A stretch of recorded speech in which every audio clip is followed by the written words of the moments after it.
passage I've chosen to reflect on today is taken from the Great Lent Lectionary.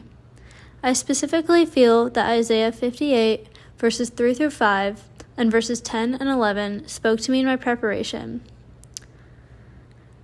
Isaiah 58, verses 3 through 5 read, "Why have we fasted, they say, and you have not seen it?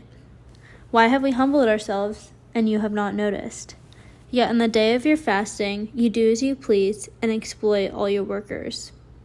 Your fasting ends in quarreling and strife, and in striking each other with wicked fists. You cannot fast as you do today and expect your voice to be heard on high.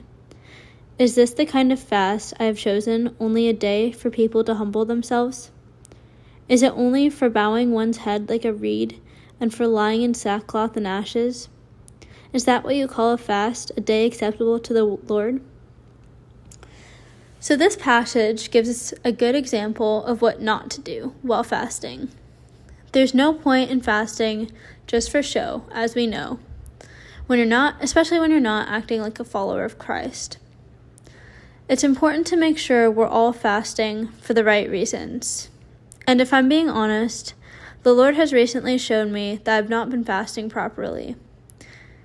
At the beginning of Lent, I decided to fast from sweets, but I hadn't been studying the Word of God consistently. Ultimately, Christ revealed to me that He does not care as much about how healthy my diet is in comparison to how I'm fostering my relationship with Jesus. I was short-selling myself by missing out on the true satisfaction that God can bring.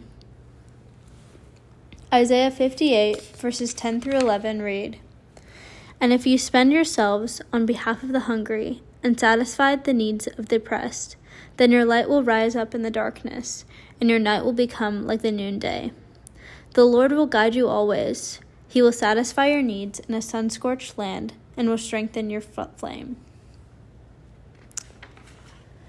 When our approach to fasting changes from seeking to honor ourselves to stirring up hunger for Christ, God moves and works through us, especially in our communities. Instead of displaying how good of a Christian we are by boasting of our strict fasts, our coworkers, friends, schoolmates, and even strangers should see Christ in us through our love, kindness, and generosity.